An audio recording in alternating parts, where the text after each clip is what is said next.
శ్రావ్య special స్టోరీస్లో ఈరోజు topic గుండెకు నూరేళ్ల పండుగ. మనిషిలోని ధైర్యానికి ప్రతీక గుండె. అందుకే ఎవరికైనా కష్టం వస్తే గుండె ధైర్యం చేసుకో అని ఓదారుస్తారు. అలాంటి గుండె ఈ రోజుల్లో బోరున విలిపిస్తోంది. ఆ గుండె గూడు ఏమిటో తెలుసుకుందాం. లయ తప్పుతున్న ఆ గుండె చప్పుడు వెనుక ఉన్న గాథను విందాం. ఒకప్పుడు వయోవృద్ధులకే గుండెపోటు వచ్చేది. వృద్ధాప్యం హార్ట్అటాక్కి ఓ ప్రధాన కారణంగా ఉండేది. కానీ నేటి ఆధునిక సమాజంలో యువకులు కూడా గుండెపోటుతో మరణిస్తున్నారు. వారి బంగారు భవిష్యత్తును హార్ట్అటాక్ అర్ధాంతరంగా చిదిమేస్తోంది. గుప్పెడంత గుండె యువత ఉసురు తీస్తోంది. దీనికి గల కారణాలు తెలుసుకోవడం కోసం ప్రపంచవ్యాప్తంగా నిరంతర పరిశోధనలు జరుగుతున్నాయి. వాటిలో కొన్ని పరిశోధనలు మంచి ఫలితాలను ఇస్తున్నాయి. అల్లోపతి, ఆయుర్వేదం, యునాని, సిద్ధ వైద్యం, హోమియో, ప్రకృతి చికిత్స ఇలా అనేక వైద్య ప్రక్రియలు ప్రపంచవ్యాప్తంగా గుండెను పదిలపరచడానికి ప్రయత్నిస్తూనే ఉన్నాయి. మన శరీరం ఆరోగ్యకరంగా ఉండాలంటే ఆరోగ్యకరమైన హృదయం, నాళ వ్యవస్థ అవసరం. ప్రతి జీవికి తొలి ఊపిరి నుంచి చివరి ఊపిరి వరకు నిరంతరం పనిచేసే అవయవం గుండె. విశ్రామం ఎరుగక నిరంతరం శ్రమించే అవయవం గుండె. ప్రతి అవయవానికి రక్తాన్ని అందిస్తూ, ఆ రక్తంలోని మలినాలను శుద్ధి చేస్తూ, ప్రతి కణానికి ఆక్సిజన్ని అందిస్తూ ప్రతి జీవిని జీవింపచేస్తుంది గుండె. మనకి ఏ అనారోగ్యం చేసినా డాక్టర్ మొదటగా పరీక్షించేది గుండెనే. లబ్ డబ్ అని ఆ గుండె చేసే శబ్దంలోని లయ మన ఆరోగ్యానికి సంకేతం. ఆ లయ ఏ మాత్రం తప్పినా మనం అనారోగ్యం పాలైనట్టే.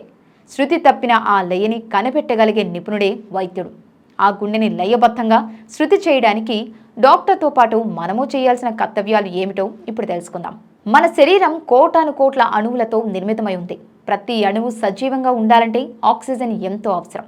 ఆ ఆక్సిజన్ని ప్రతి అణువుకు నిరంతరం అందించేది రక్తం. అలాంటి కీలకమైన రక్తాన్ని శుద్ధి చేసి ఆక్సిజన్ ఉత్పత్తికి ఉపకరించేది గుండె. అందుకే గుండె ఎంత బలంగా ఉంటే మన శరీరంలోని అణువులు, అవయవాలు అంత బలంగా ఉంటాయి. గుండె బలంగా ఉండడం అంటే బరువుగా, పరిమాణంలో పెద్దగా ఉండడం కాదు. హైజెనిక్గా, ఆరోగ్యంగా ఉండాలని అర్థం. అందుకోసం మనం ఆహారపు అలవాట్లని, జీవన విధానాన్ని ఆరోగ్యవంతంగా మార్చుకోవాలి. మంచి బలవర్ధకమైన, పౌష్టికమైన ఆహారం తీసుకోవడంతో పాటు శారీరక వ్యాయామాన్ని కూడా పాటించాలి.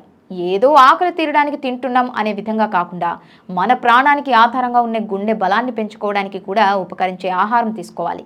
ఆధునిక జీవన శైలిలో వచ్చిన మార్పుల వలన ప్రతినిత్యం మనిషి మానసిక ఘర్షణకు లోనవుతున్నాడు. ఈ విధానం కూడా గుండె ఆరోగ్యాన్ని దెబ్బతీస్తుంది. ఉరుకుల పరుగుల జీవితం మనిషి ఆరోగ్యం పైన ప్రతికూల ప్రభావాన్ని చూపిస్తుంది. అలాగని కూర్చున్న చోటే పని చేసుకునే విధానం కూడా ఆరోగ్యకరం కాదు.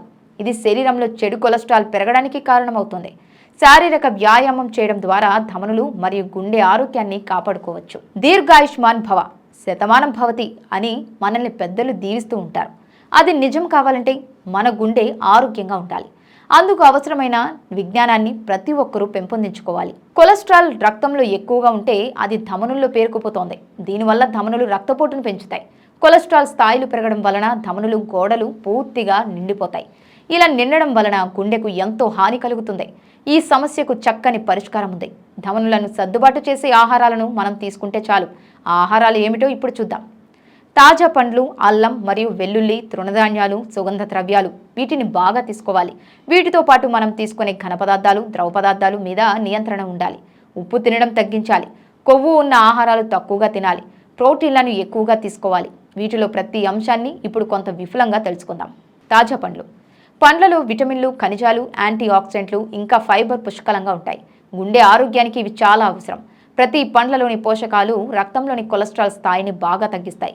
ఇది ధమని ఆరోగ్యాన్ని మరింత పెంచుతుంది. నారింజ పండ్లలో ఉండే పెక్టిన్ చెడు కొలెస్ట్రాల్ని తగ్గిస్తుంది.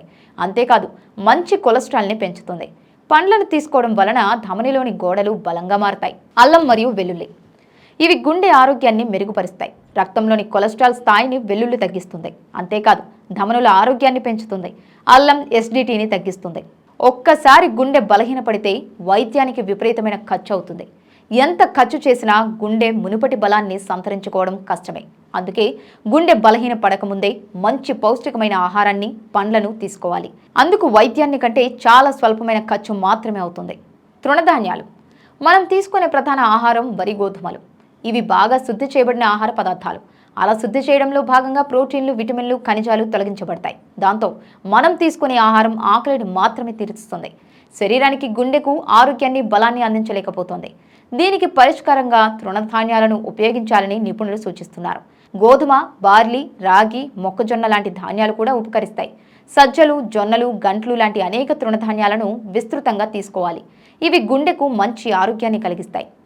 సుగంధ ద్రవ్యాలు ఇవి ఆహారానికి రుచినివ్వడానికే కాదు, ఆరోగ్యాన్ని కూడా మెరుగుపరుస్తాయి.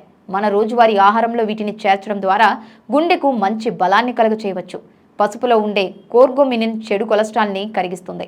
గుండె జబ్బులకు కారణమైన ట్రైగ్లిజరైడ్ని బాగా తగ్గిస్తుంది. దాల్చిన చెక్క బెరడు ధమనిలోని అడ్డుగోడల్ని నిరోధిస్తుంది, తద్వారా రక్త ప్రవాహాన్ని పెంచుతుంది. గుండె ఆరోగ్యం పైన ఇది అనుకూల ప్రభావాన్ని చూపుతుంది. ఇవన్నీ మన వంటగదిలో ఉండే ఆహార దినుసులే. వాటిలో రుచి, పోషక విలువలే కాదు, ఔషధ గుణాలు మెండుగా ఉన్నాయి.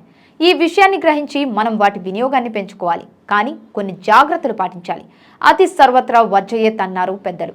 వీటిని తగినంత మోతాదులోనే తీసుకోవాలి. అతిగా తీసుకొని హైరాణ పడవద్దు. మనం ఏ ఆహారాన్ని తీసుకున్నా కొన్ని విషయాలను ఎప్పుడూ గమనించుకోవాలి. కంటికి ఇంపుగా ఉండాలని, పొట్టకు నిండుగా ఉండాలని అనుకోకూడదు. ప్లేటు నిండా ఆహారాన్ని పెట్టుకోవడం, దాన్ని తినాలని తాపత్రయపడడం ఆరోగ్యాన్ని దెబ్బతీస్తుంది. కొంచెం తక్కువ తినడానికి ప్రాధాన్యత ఇవ్వండి. క్యాబేజీ, దోసకాయ, వంకాయ, క్యారెట్లు, టమాటాలు అలాంటి కూరగాయల నుంచి తయారైన ఆహారాన్ని తీసుకోండి. వీటితో పాటు ప్రోటీన్ ఉన్న ఆహారాన్ని కూడా తినండి. కొవ్వు ఉన్న ఆహారాలు తక్కువగా తీసుకోండి. వంట చేయడానికి ఉపయోగించే నూనెకు బదులుగా ఆలివ్ ఆయిల్, కొబ్బరి నూనె లేదా నెయ్యి వాడండి. కాయలు, విత్తనాలు, సముద్ర చేపలు లాంటి పాలిఅన్సాచురేటెడ్ కొవ్వు ఉన్న ఆహారాలను తినండి. వెన్న, సలాడ్ డ్రెస్సింగ్, స్వీట్స్ మొదలైనవి మానుకోండి. ఎందుకంటే ఇవి కొలెస్ట్రాల్ మరియు ట్రాన్స్ ఫ్యాట్తో నిండి ఉన్నాయి. ఇవి గుండె ఆరోగ్యాన్ని దెబ్బతీస్తాయి. జాగ్రత్త. ఉప్పు తినడం తగ్గించండి. ఆహార పదార్థాలలో ఉప్పుని ఎక్కువగా ఉపయోగించడం వలన రక్తపోటుకు దారితీస్తుంది. ఉప్పును ఆహార పదార్థాలకు రుచిని ఇవ్వడానికి వీలుగా కొద్ది మోతాదులో మాత్రమే తీసుకోవాలి. ఉప్పు అలాగే వేయించిన పదార్థాలు గుండెకు చేటు చేస్తాయి. పచ్చళ్ళు, ఊరగాయలు తినడం కూడా మానుకోండి. వీటికి బదులుగా ఆహారాన్ని రుచిగా మార్చడానికి వివిధ సుగంధ ద్రవ్యాలను, మూలికలని ఉపయోగించండి. శరీర పోషణ కోసం ఆహారం తీసుకోవడం అవసరమే. అలా తీసుకునే ఆహారం వలన చెడు ఫలితాలు కలగకుండా ఎప్పటికప్పుడు తగిన జాగ్రత్తలు తీసుకోవాలి. ఏ ఆహారం మన ఆరోగ్యానికి కీడు చేస్తుందో, ఏ ఆహారం మన ఆరోగ్యానికి మేలు చేస్తుందో తెలుసుకోవాలి. పెద్దలు తెలుసుకోవడమే కాకుండా పిల్లలకు కూడా ఈ విజ్ఞానాన్ని అందించాలి. శరీర పోషణకు పిండి పదార్థాలు కూడా అవసరమే. ఓట్స్, బ్రౌన్ రైస్, ఇంకా క్వినావో లాంటి తృణధాన్యాలు, అనేక రకాల పండ్లు, కూరగాయలలో ఫైబర్ పుష్కలంగా ఉంటుంది. ఫైబర్ మన కడుపుని ఎక్కువసేపు నిండుగా ఉంచుతుంది. రక్తంలో ఉన్న చక్కెర స్థాయిని సమతుల్యంగా కాపాడుతుంది. కూల్ డ్రింక్స్లో షుగర్, సాచురిన్ అత్యధిక స్థాయిలో ఉంటాయి. ఇవి చక్కెర వ్యాధికి దారితీస్తాయి. అందుకే కూల్ డ్రింక్స్ని అస్సలు తాగకండి. ప్రోటీన్లను ఎక్కువగా తినండి. మన శరీర కణజాలాల వృద్ధికి ప్రోటీన్లు ఎంతో అవసరం. మన ఆహారంలో ప్రోటీన్లను తప్పనిసరిగా తీసుకోవాలి. చికెన్, గుడ్లు, చేపలు, బఠానీలు, కాయధాన్యాల్లో ప్రోటీన్ అత్యధికంగా ఉంటుంది. ప్రోటీన్స్ వలన గుండెకు కూడా మరింత బలం చేకూరుతుంది. చేపలలో ఒమేగా 3 కొవ్వు ఆమ్లాలు సమృద్ధిగా ఉంటాయి. ఇవి గుండె ఆరోగ్యాన్ని బాగా పెంచుతాయి. ఇలా సమతుల్యమైన, బలవర్ధకమైన పోషక విలువలు కలిగిన ఆహారాన్ని నిరంతరం తీసుకుంటూ గుండె బలాన్ని పెంచుకోవచ్చు. బలంగా ఉన్న గుండె నిండు నూరేళ్లు మనగలుగుతుంది. దాంతో ప్రతి మనిషి నూరేళ్లు జీవించగలుగుతాడు.